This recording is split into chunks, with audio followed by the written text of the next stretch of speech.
Welcome to the Care Right podcast, your go-to resource for all things elder care. Guiding us through this journey is Annalee Kruger, the founder of Care Right Incorporated, and she has been steadfastly supporting families across the United States. Each episode brings you expert insights, innovative strategies, and practical advice, ensuring that you're well equipped to provide the best possible care for your loved ones. Expect to gain valuable knowledge, learn from real-life stories, and get inspired to take action in your own caregiving journey. So buckle up as we dive into an in-depth discussion of elder care planning and together embrace the journey of caring for aging loved ones on the Care Right podcast. Welcome to another episode of Conversations for Financial Professionals, where we are shaping the next generation of financial advice. And today, we have none other than Annalee Kruger. Annalee, you have devoted your entire career to seniors and their families, and it all started at home by helping your grandparents when you were young. You were then an activities assistant in an assisted living community while you earned your social work degree and moved just up the ladder through the continuing care retirement community, ethos, if you will, and have developed this long storied career. Then started Care Right in 2011, where you are basically providing services to families with aging loved ones, where you are basically helping them build what we call, or what you call, an aging plan. So, and you're putting your finishing touches on your first book. So we got a lot to talk about. The Invisible Patient, the Family Caregiver. Welcome to the podcast, Annalee. Thank you so much. I appreciate your time and having me be as a guest for your podcast. Absolutely. This is, I believe this is one of those subjects that we've definitely got to, as a financial advice community, as an industry, services industry, we definitely got to do a better job on being aware about elder care or senior care and incorporating it into the financial advice relationship. And I don't think there's a better person to talk about about this subject than with you. Thank you. I also want to ask you, just how are things going? I mean, we're in the middle of a pandemic, and granted, this has been our life for more than a year now, but I'm always curious on how people are coping. Yeah, so it's been really, the pandemic has been very hard for our senior population and their family caregivers, with the restrictions on travel and not being able to check in on your aging loved one. It's been very difficult for the entire family. And many seniors weren't doing very well at home, and the families had just kind of picked up on that. And they're wondering, like, oh, what do we do now? Because mom and dad aren't doing very well. And then the pandemic hit. And so the pandemic has really made families more aware that, hey, we have to put a plan together, because they can't get in to see their loved ones. They don't know what care options they have. As far as like the Care Right aging plans, a lot of my clients absolutely did not want to have to put their loved one into a care community during the pandemic because of obvious reasons, exposure to COVID. So some of them have been just trying to figure out how to, within the family, manage what their care needs are, but also bringing in home care. But COVID has definitely negatively impacted our seniors and their families. It's just caused a lot of fear and overwhelm of what are we going to do for mom and dad.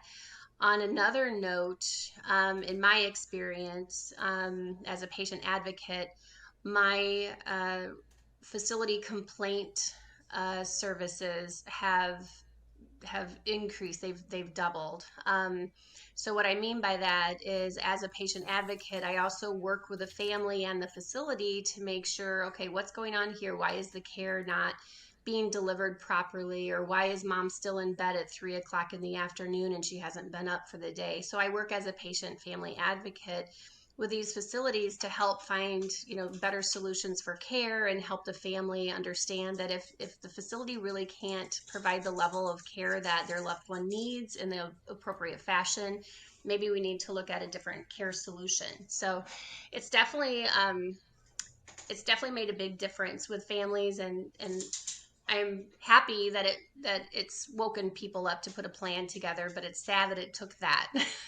Yeah, yeah. So it sounds like you've definitely had your hand full. So as we kind of dive into this topic of what I'm calling the ABCs of elder care for financial professionals, this, if we're thinking about what does the next generation financial professional, whether you're coming into this industry or you're already here, how do you need to be thinking about this dilemma that you just kind of explained that you're seeing, in the last 12 to 18 months of everybody's lives now that we're dealing with COVID. Let's kind of break this down to talk about some definitions first, because I want everybody on the same page. Let's talk about what a caregiver is first, and then we can probably dive into how financial professionals like myself, CFPs or not, can support them. So what is a caregiver? Yeah, that's a great place to start. So, a caregiver is anyone who's providing any type of support or service to a relative or non-relative, and it's unpaid, right? So, Mm. when I do a lot of lots of speaking engagements at 200 or 300 a year or podcasts, and so a lot of times I'll ask people on webinars and speaking engagements, who's a family caregiver? And few people will raise their hand unless it's like really obvious to them that they're a caregiver. And I said, that's a low number considering the number of people on this webinar or stuff. So then when I explain what a caregiver is, you're a caregiver if you're going over to drop milk off and toilet paper off to your loved one. You're a caregiver if you're taking time off work to go to doctor's appointments. You're doing caregiving if you're providing transportation to your loved one or for your loved one. And the thing is that these caregiver tasks start small. Sure, I can stop at the store, mom, I have to go anyway. Or sure, I'll throw your laundry in with mine because I'm doing laundry. So it starts small, but in time it snowballs and eventually it gets to be very overwhelming, and it's very difficult to balance your life, your job, your career, your own family, and the needs of aging parents. And if you have two aging parents, well, even if you only have one aging parent, the average caregiver spends 22.4 hours a week providing caregiving services to an aging parent. That's one. So if you have two aging parents, that's a full-time job. Well, and I'm So, even thinking about, let's say you've got parents that are aging together, and one of yes, them may be the caregiver to the other one. that's right. That could even be more stressful, it seems, because you're in such close proximity. Let's Yes. talk about some of the ways that maybe financial professionals then can support them. And I would imagine it just begins with the process of asking some really good questions. So maybe give us some questions Yeah. that we can start to ask. When the pandemic first hit and we kind of all were starting to come out of the denial of like, wait, what do you mean the world just shut down? A lot of people were still like, oh my goodness, how am I supposed to work? And how am I supposed to, still make money? And what am I supposed to do? And a lot of advisors and I've been virtual since 2012. So it didn't, like, the pandemic didn't change my business model at all because I was Mm. already virtual with families across the country, because that's the profile of families. Nobody lives near each other anymore. So when it was clear the pandemic wasn't just going to be a 2 week kind of thing, I Yeah. started doing videos and encouraging financial planners because of my other business, because of Plan for Life Now, the elder planning specialist program. I have a lot of advisors in my network. So I started doing videos and reaching out to those in my database and Facebook group saying, look, if you're a financial advisor, financial planner, now is your time to shine. Like, now is your time to develop that relationship. Call Ethel, who's sitting at home isolated, and say, hey, Ethel, this is Annalee, your financial planner. I'm just checking in on you. I'm concerned about you. How are you holding up? Do you have enough of everything that you need? Is there anybody that I can call to help you with anything? So this is the opportunity of a lifetime for all professionals who may not have that deeply ingrained relationship with their client to develop one. So that's Mm. one suggestion I've always made with financial planners, is to try to get away from that transactional mindset that is kind of ingrained in some of the older culture there, and Mm. really like say, hey, these are people. They need relationships with the professionals that they work with, and the pandemic is a really good opportunity to leverage that and say, look, I'm just checking in. I'm worried about you. Some of the financial planners I've worked with sent little care packages with puzzle books and different bottles of water. They sent little care packages to some of their seniors, and that's the way that you have to build those relationships, is ask those questions. What can I do to help you, and what do you need? I think you raised some really good points, because at the end of the day, this is a very human to human relationship here. Because I think one of the real I would say things I'm excited about as I was exploring some CFP certification things is that they're now starting to incorporate this psychology of financial planning, which I think falls in line with some of the things that you're talking about. Not everything, not a one-to-one mapping perfectly, but starting to really hit what people have termed as the soft side of this part of the relationship, where it's not just the numbers and the black and white and the Monte Carlo analysis and all this other kind of stuff, but how are you doing as a person? Because no one saves all this money and does all these strategies and follows all these plans to look at a pile of money. They want it to be able to be used for something, whether that's caring for other older people or having an aging plan in place or any of those things. So I'm glad you're touching on that. Those skills being developed by this next generation financial planner or advisor is super important, I think, as the industry shifts towards that more human relationship component. Would you agree with that? Oh, absolutely. I'm a social worker, so we are all about the relationship, right? So when I meet other professionals and it's just a transaction, I'm like, oh my God, how do you even manage that? Like that just is so out of that's just so not who I am. It is all about the relationship. I'm living proof of that. I have 3 businesses, and I have built all of my business solely off of word of mouth referrals, because it is all about the relationship. I don't Yeah. advertise, so it is all about the relationship. And I know we were going to touch on this later, but since you asked about what questions advisors should Yeah. ask, during the Elder Planning Specialist program, that's for CFPs, it starts May 3rd, but I teach several of the components in that program. One of them is about how to develop those relationships with your clients and what questions to ask. So for example, if your clients are in the 40s, 50s and 60s and sometimes 70s, you should be asking questions like, is there anything impacting your personal life? Is there anything in your personal life that's impacting your career or your livelihood or your health? Because if you Mm. ask those questions, if they're a caregiver, they will just tell you all sorts of like, well, yeah, I have to keep taking vacation, or I'm thinking about quitting my job or taking early retirement because my parents need help. If you guys start asking those questions, that's going to bring up a lot of things. And so instead of just always having, the CPA and the elder planning attorney or the attorney on the bench for the professional bench to refer clients to, we're suggesting that you add a whole senior care team, social workers, geriatric consultants like myself that can help you with all of these care needs that your clients have. That's not your specialty, but Mm. your responsibility, I feel, as an advisor and as a consultant, our responsibility is to make sure that we're addressing those needs that are pertinent to that client, right? So if you ask that question to that age group, or what kind of family conversations have you had about the what ifs of aging or what ifs of life? Have you had any conversations with your parents about what their goals are and what they have in place? Because as care right, when I wear my care right hat, which is to family caregivers and developing aging plans, I am here to tell you the bulk of families don't talk about stuff like this at all. And so then when that medical crisis hits and dad's in the hospital with a stroke and he's the caregiver to mom with dementia, and the kids fly home and they're like, oh my God, this is a mess. What do we do?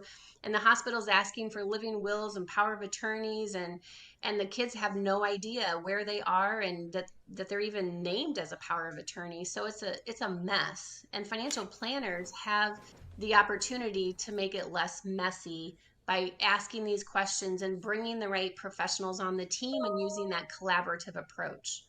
No, I want to interject. I actually have a personal story here. So my mom, or I'm sorry, my wife's grandmother, when she passed, she had already had her living or had her will and all that stuff in place. But to your point, there was no conversation had with the with all the the heirs involved in that process, and so the reading of the will process was just like the worst process ever. was the worst episode I've ever seen in this family. I mean, and it really caused some division afterwards, years after she died, because just not having that sit down with, this is what I want, and this is what you're going to get, and this is how it's supposed to go. And since that process didn't happen, there was, a lot of confusion. And I think, to your point, it's not necessarily, that we have to be the specialist, if you will. We can bring somebody in to help facilitate that conversation, but just checking the box and saying, oh, they got estate plan or they got will, that's half the battle. That's not everything. You're right. It can, and you're talking about after the death, right? And so I want to also kind of go back to while they're still alive, how to avoid having all those family conflicts when the death occurs. So, well, let's talk about, you brought this term up, and I think it has a special definition inside of your world, which is in crisis. So let's kind of define that, just like we define caregiver. Let's just define in crisis. You gave a good example of that, but maybe you can expound upon it just a little bit. There's no specific definition of a crisis in my mind, other than I can give you examples, just like I shared a little bit ago, like when dad is the caregiver of mom and she has dementia and dad has a stroke because he's burned out, he's not taking care of himself, he's not getting to his own appointments, or he's not taking his own medications properly because he's just overwhelmed and burned out and anxious about being a caregiver to his spouse. And we know, well, you might not know, but we know that the primary caregiver spouse has a 65% higher mortality rate. So again, as a financial advisor, to ignore these topics is just negligent. We have to be addressing the needs of these aging clients that we work with and say, how are you holding up? What's going on at home? What's working well at home? What's not working well at home? And again, if you ask these questions to your more senior clients and you have the relationship with them, they're going to confide in you and say, you know what, Ethel's dementia is she just does all these crazy things, and I don't know what's going to happen from minute to minute because she's just all over the map, and I don't understand why she's acting like that, and I lose my patience with her, or I'm not sleeping at night because she's not sleeping at night. And so these are questions you absolutely need to start asking. Like, I can't push that enough. You absolutely have to start asking these questions because these questions matter. You're in a unique position in the financial industry. You're in a unique position to be proactive and help these families say, look, I know that we need to be talking about things that aren't going to be very comfortable. No one wants to talk about aging, and no one wants to talk about if living at home is safe. And we also want to try to, since we know that seniors' goals are to age in place at home, as financial advisors, you're in the forefront of the advisory group that they're working with to say, hey, if your goal is to age in place at home, let's put an aging plan in place now so that when the time comes that you need more care or oversight, or Ethel needs more activity because you need to take care of yourself, let's get some different home supports in there so that you have what you need and your family has what you need. We also know that 58% of families find themselves thrust into the role of family caregiving without ever having any kind of family meeting about it. So, if you're listening to this podcast, think about if you get that phone call from, your dad or your brother and says, hey, dad just had a stroke. He's in the hospital. It's not looking good. We need to figure out what we're going to do. Who can miss work? Who can fly? Who can afford to be off? Who's got a supportive spouse who has a supportive spouse that's going to say, hey, honey, yeah, you can be gone for 2 weeks. So when we talk about family crisis, it's dad has dementia. He got lost driving again. So now he's a silver alert. We have those all over the place here in Florida. Every day there's a silver alert because someone with dementia is driving and they got lost.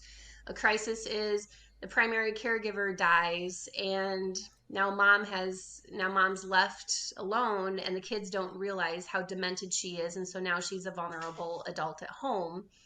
That's a crisis.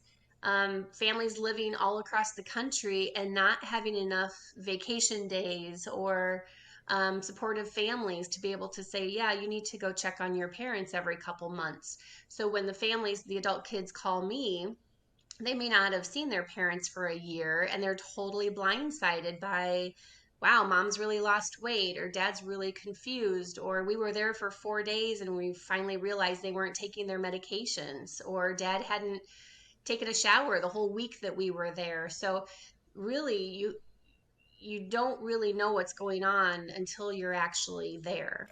As you're saying all these things, I'm thinking about my own personal life and my parents that are, in their mid 60s and getting older, relatively healthy, but, my dad has some back issues and I am their financial advisor. And I remember how vulnerable and just be frank, uncomfortable it was to go over there and talk to them about, hey, as you guys are getting older, what's going on? You got a 2-story house, dad has back problems. Like, and I was saying this not in jest, but just to kind of really get out like how I feel. Like, I'm the oldest of 3, arguably maybe the most stable because I, empty nest, yada, yada, yada. But the point is I don't really want a phone call in the middle of the night talking about dad fell down the steps. Like, so Right. like, what do we need to do to start to, like you said, home supports and things of that nature? And I guess the point I'm trying to make here is that this is probably, as an advisor, maybe it's one of your more uncomfortable conversations that you're going to have with your clients, whether they're your parents or not. However, I think you have the ethical and fiduciary responsibility to have the conversation because of what's at stake, right? I mean, Mhm. there's potentially lives at stake here. That's exactly it. That's why I'm on my soapbox every single time Yeah. because their Let lives me are at stake.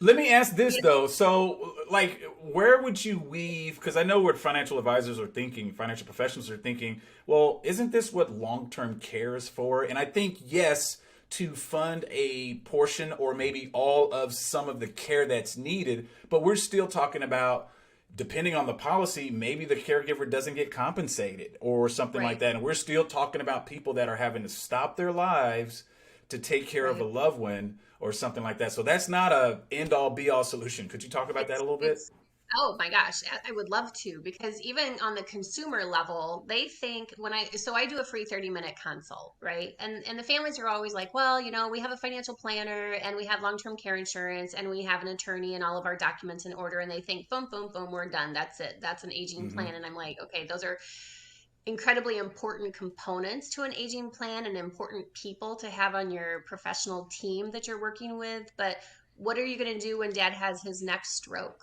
Or what are you going to do when mom wanders out, or mom's driving and she shouldn't be, and she runs over a 7-year-old child because she shouldn't be Mm, driving? Or what are you going to do because mom's at home and she won't listen to you when you tell her she needs to go to the doctor, and her legs are like the size of basketballs because they're full of edema, and she's going mm, to have a heart attack because her heart can't pump all that fluid. So those are real life things, and as advisors, you're in the right spot to be able to say, look, these are uncomfortable topics. I can at least point you in the direction of, we've got so and so that we like to work with to help our families make these decisions and have these conversations, because we know that when families try to have their own family meeting, it doesn't go well. Number mm, one, family relationships. As families started moving apart from each other, if they didn't maintain the relationship and invest in the time and the money and resources and effort in maintaining relationships with their siblings, then when their medical crisis happens with their parents, they have to get reacquainted as a family and then sort out what their options are. And I can also tell you, that's not consumer easy. it's not easy. And so I come in as a neutral third party person and I lead it like a compassionate business meeting. Catch me up to speed. What's working well? What's not working well? What are the goals? What are the resources that we have to work with? And it really helps open the doors of communication.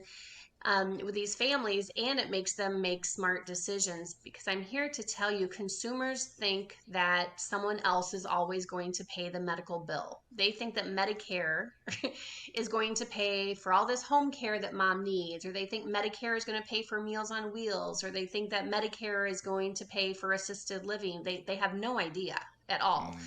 And so they can't put their own aging plan in place, and they can't facilitate their own family meeting because they're going off of misguided and wrong information. Coaching. Now, that's probably a topic that you either know you need it or you don't. So I'm not here to tell you that you need a coach.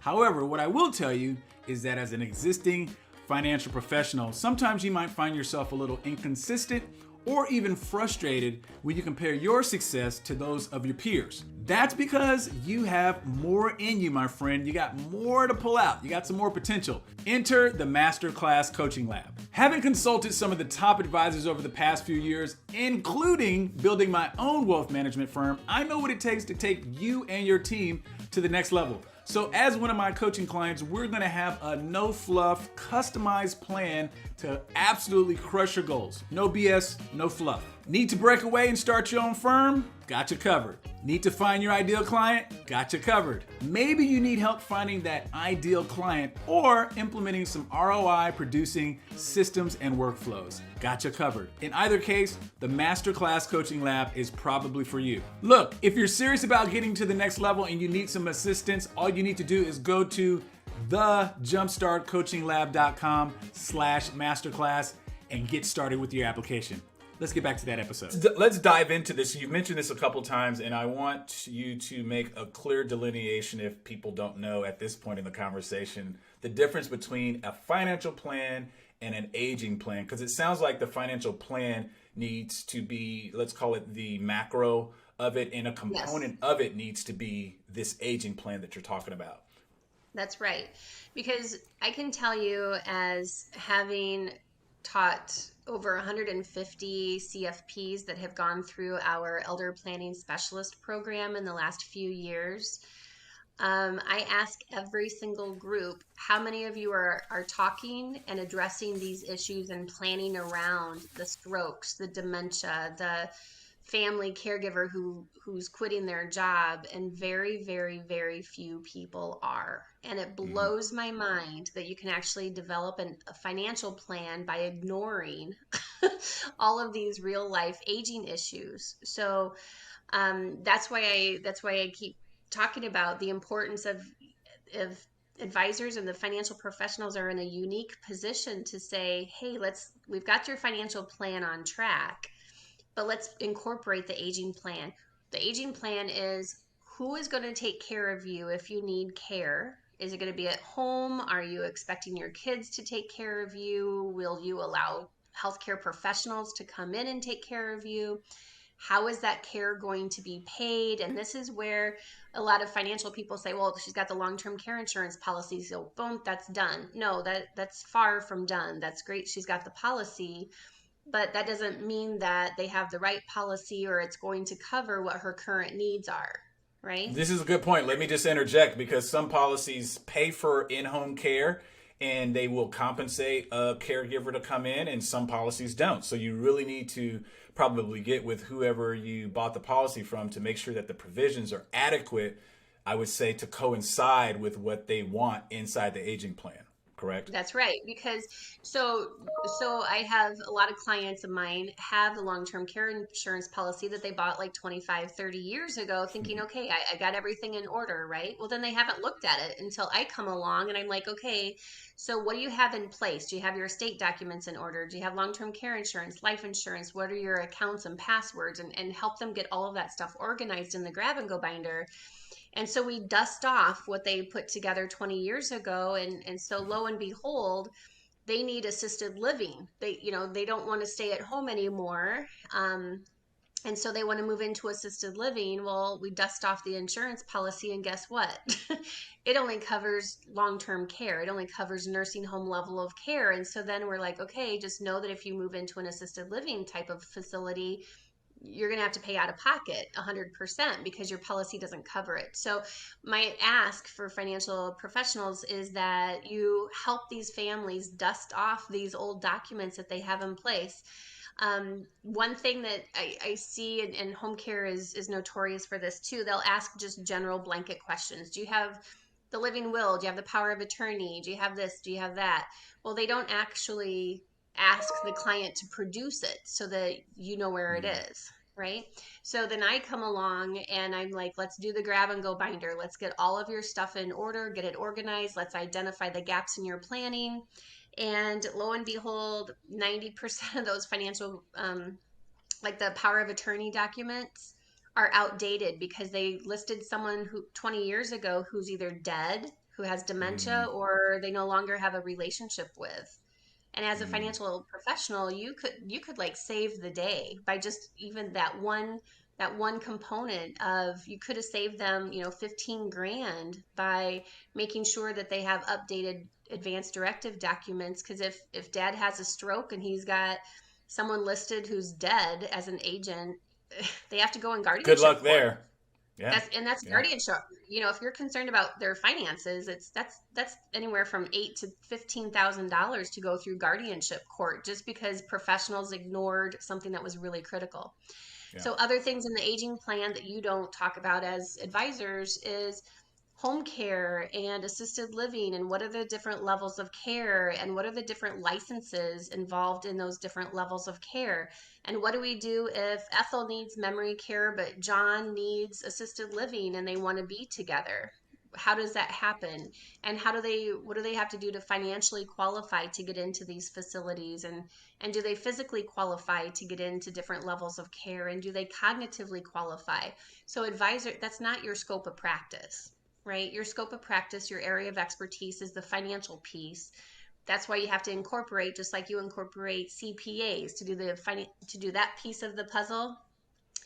Geriatric consultants like myself, we fill in the rest of the gaps. We facilitate the family meeting to say, dad's burning out as a caregiver. What supports can we afford to bring into the house, while we also look at the bigger picture of, even though we know that mom and dad want to stay at home, assisted living centers are full of people who also wanted to stay at home, right? Yeah. So we have to plan ahead for that, because pre-pandemic, a lot of these good facilities had 3 and 5 year waiting lists, right? So that's good that Ethel and Marvin want to stay at home because there's nowhere for them to go right now anyway. But then when the pandemic hit, a lot of these facilities are sitting with empty beds because families pulled their loved one out and brought them home to take care of them. So it's a lot to have to think about, and advisors, in my experience in the last decade, are not addressing these issues. And that's where the difference is between a financial plan and an aging plan. You're also not social workers. You're also not family mediators. 85% of my clients come to me, they're in crisis, things are not going well, they're burned out, and they don't know what their options are, and they have no idea what's in place, and they've never had a productive family meeting about it. And so 85% of those families, I'm doing family mediation alongside of the aging plan development. I think that's an interesting point you bring up, because I think, and I'm just speaking from experience, I think most advisors do a really, really good job, a lot of blood, sweat, and tears to win the relationship, if you will, especially younger advisors. And when you get to a point where essentially, you kind of got to put your ego aside to, let's call it displace yourself as that go-to person, and start to bring others on the team. And I know the friction, you've won that relationship. The client is kind of looking at you, and you're bringing another professional in, depending on how you do it. There's some skills there to articulate, but there's a process, I think, to articulate to the client that, look, there's going to be some points in this relationship where I won't be the go-to person. I'm going to bring in a specialist, an extended part of my network, however you want to term it, to make sure that you have what you need. And I think it's really key to do that up front inside the relationship, especially if you're going to hold yourself out as a comprehensive financial planner. Agreed. Oh my gosh. And and I know we don't know each other real well, but that has been like that word comprehensive and holistic. If I hear that one more time from a financial planner, I'm gonna scream because they are not. I think the notion is laudable. Seth Godin said this when we were talking in the season 1 podcast about, no one is indispensable. We're, the planet's still spinning, and, people are doing and creating things all the time. So I think it behooves the financial professional to think about, possibly being the quarterback or the coordinator of a financial relationship, a financial advice relationship that's going to incorporate a lot of different specialties, especially if you kind of think about, let's say your average client age, if you're doing this and you're my age, 45, you may get somebody that's 10 years older to 10 years younger than me. The average life cycle of a client relationship is probably going to be somewhere about 25, 30 years.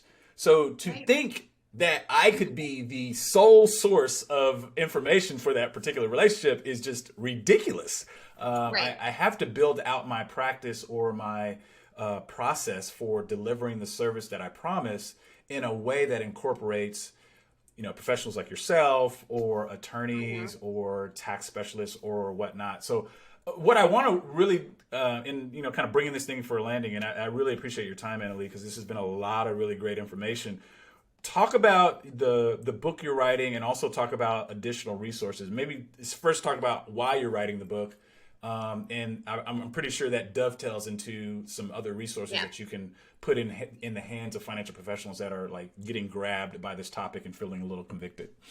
Yeah, great. So I started writing the book, The Family Caregiver, or The Invisible Patient, The Family Caregiver, actually in 2017. So this has been a work of some time. The pandemic probably pushed it along, right?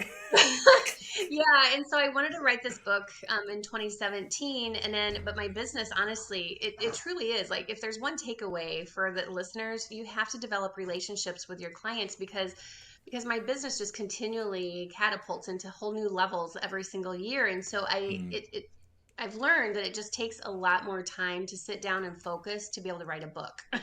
And so I had to keep tabling it. And then my own parents had a medical crisis, like back-to-back medical crises. And then, and we had Hurricane Irma down here in Florida, and everything shut down for a while. And that, again, made people wake up and say, oh my gosh, what are we going to do with mom and dad? She doesn't have power for 2 weeks, So it seems to take disaster for people to kind of come to their senses a little bit.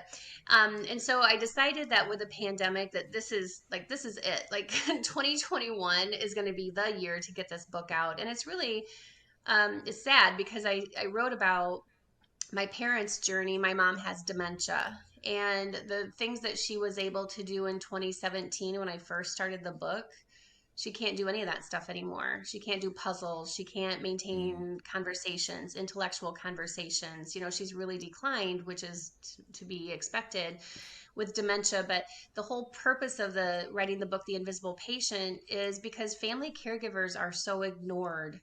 Like financial planners aren't asking, how are you doing? Are you a family caregiver? How are you holding up? Is it affecting your career? Is it affecting your marriage? Is it affecting your health? Doctors, even in the healthcare industry, no one's asking these families, how are you doing? And I'm often, and this is pathetic, I'm often the only one, they say, that has asked them in this whole caregiving journey how they're doing as an actual person. Well, guess what? Everyone always asks, well, how are your parents doing? Well, you know what? They're doing fine, but it's to my detriment, right? Because I'm the one missing work. I'm the one that's, putting my husband and family to the side because mom needs more care right now, And I just have to say parenthetically, though, I mean, this is the element that we definitely don't have to go down this rabbit trail. But as a human, you got to know that builds up resentment, whether they're your parents or not. Absolutely does. Hence the 85% of my families that I do mediation with, because by the time they get referred to me or come to me, they don't like each other. Yeah, and I can imagine. And you know what? As financial planners and in the professional industry, we all have to do better about being more intentional with making sure our clients connect with the professionals that can help them. And shame on all of us for dropping the ball. No, I would Shame on. agree, and I'd be the first one to say that that this just reinforces how I want to change things in my own wealth management practice, because I'm thinking 85%, that's 9 out of 10 people basically. That's a That's huge right. number. That's basically That's everybody. right. That's right. And guess what? 75% of those adult daughters, they're spending $15,000 out of pocket the year before they retained me to put an aging plan in place, because every time there's a medical crisis or dad falls or mom has a urinary tract infection, guess who gets called, and guess who has to leave her work, and guess who's worried about losing her job, or guess who's not wanting to take that job promotion because she knows it's just going to be that much more responsibility. Mm, A lot of my daughters are tending to up to 6 aging loved ones. Why? Because you wow. got mom, you got stepdad, you got stepmom, you got the in-laws who you may or may not even like. But these daughters get pulled in all these different directions, and they're trying to maintain their careers, and something's going to have to give. So guess what Mm, gives? Their career. yeah. Wow. So Wow. again, as a financial professional, that should be alarming to your listeners, to be like, oh, how can I prevent my clients from feeling so overwhelmed that they feel like they have to quit their job? And how does that in fact impact your livelihood as a financial professional? If your clients aren't putting money in their account, you're not making money then either, right? Well, and So I just got to think. I mean, we've talked about this, but I think just having, and I don't know, this is maybe something that I'm really looking over. And I've been married almost 24 years, and I have 3 adult children, and so I've honed this skill not because of anything but life just happening, but just genuinely being curious about the other person and asking really great questions. Beyond your training, beyond just what you think the checklist you're supposed to do as a CFP or whatever, just ask them questions about how they're doing and genuinely be curious about that. And I think some of these things come out. They do. They absolutely will. If you have a relationship with someone, they absolutely will. So in the book, I have 3 chapters left to write in the book, Okay. but I outline what is an aging plan. So there's over 30 different components to a Mm, care right, to my kind of aging plan. It's okay. not just a little 2-page form that I go over with clients. It's a whole exercise. It's a whole process. So it outlines what is an aging plan. It talks about how to have the conversations about end of life, and it helps families. It gives them the tools they need to try to do what I do with them with a white glove approach. It gives them the tools to try to do it on their own. And then if they can't do it because it is complicated and overwhelming and it's emotional, it's not like we're writing out a grocery list, right? We're Yeah. talking about dependence and people's dignity and independence and safety and well-being and their finances and end of life and incontinence issues, and no one wants to talk about that stuff. So we also talk about in the book, or I talk about in the book, identifying caregiver burnout, like when you're feeling irritable and burned out, and your health is starting to suffer and your relationships are starting to suffer. So there's a whole section on caregiver burnout and how to prevent it.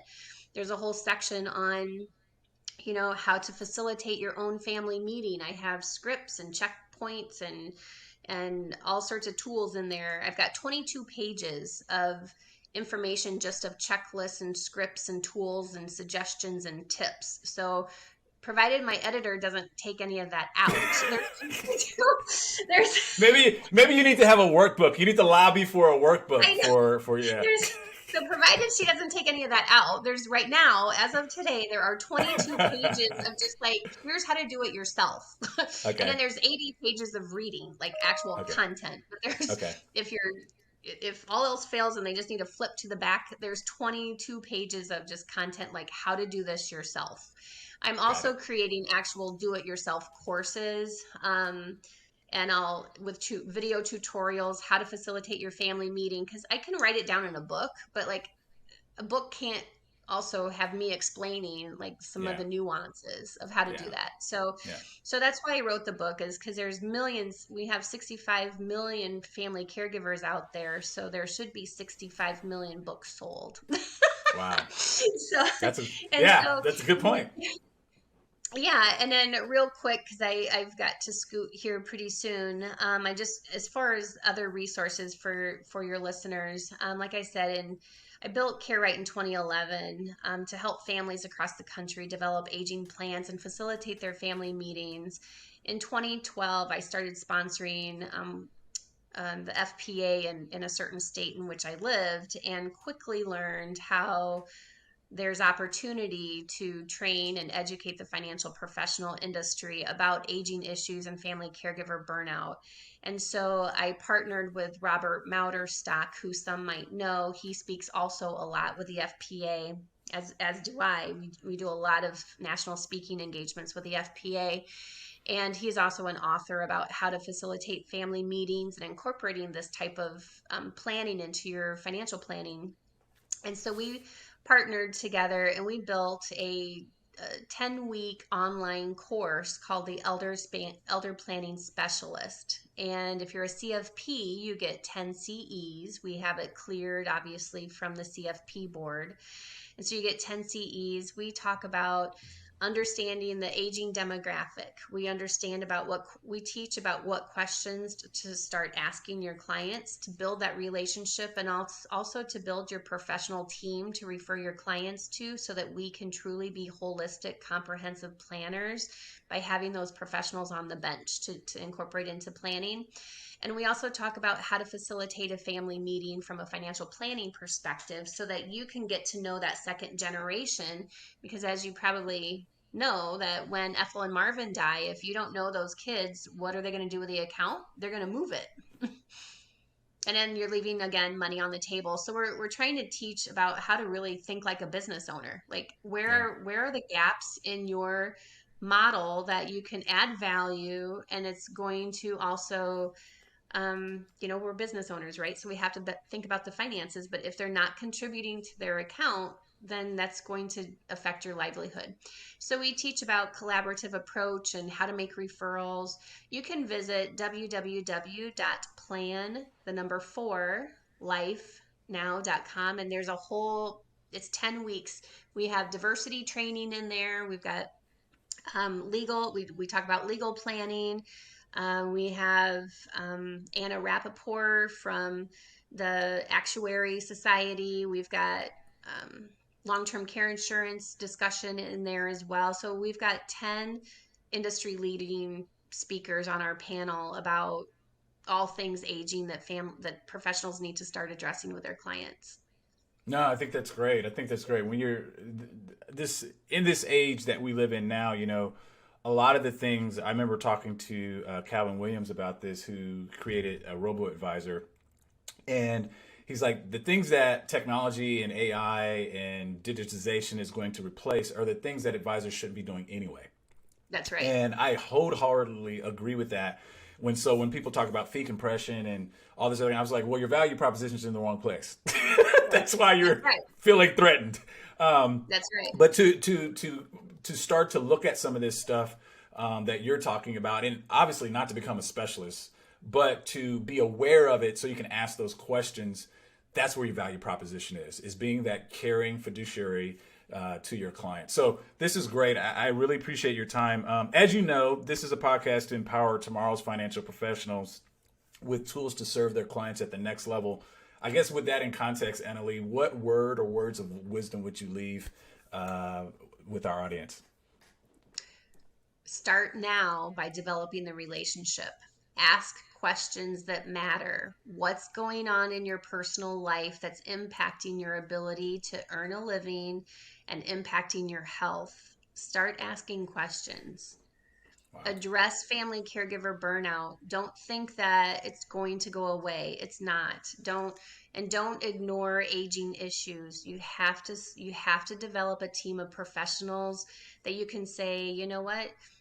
This isn't my area of expertise, but as your advisor or as your financial professional, I have professionals on my team that can help you. Here's her website, or here's this person's website, but I also want to make sure that you connect. What number is the best number for this person to call you? Or like for me, I have a calendar on my website so that when planners are meeting with their advisors or attorneys or CPA, whenever anyone's meeting with their professional or families, can just simply they can schedule their 30-minute consult directly on my website. So I've made it as easy as I think I can to make professionals more aware and to incorporate senior planning into their financial plan. And that's what I would encourage advisors to do too. Make it easy for your customer to work with you and to reach you and develop that relationship so that when that crisis happens with their parents, you know that they're going to call you. Financial planners are the first three people that a family calls because guess what? Now dad needs nursing home care. What do we have for money? We don't know what we even have to work with. So you have to start asking these questions. No, I love that. Start planning and creating the relationship now. I think that underscores it all, underscores this entire conversation. Great stuff. Annalee, we are wishing you well on the completion of the book. Can't wait. Thank you. Can't wait. And hopefully your editor won't cut out too much of it. I know, me too. I'm like, it's like, you know how much time this has taken me to write all this down. Well, thanks for being on the podcast, and we'll talk to you soon. Sounds great. Thanks a lot. Bye-bye. Thank you for tuning in to the Care Right podcast. We hope today's discussion has provided you with valuable insights. If so, don't forget to like, subscribe, and share our podcast with others who might find it helpful. Remember, Care Right is more than just a podcast. It's a community dedicated to supporting family caregivers with comprehensive care planning, crisis management, and resources for every stage of aging. Stay connected with us for future episodes as we continue to explore essential topics in aging planning, elder care, and financial planning. Until next time, take care, plan wisely, and remember, you're not alone in your caregiving journey.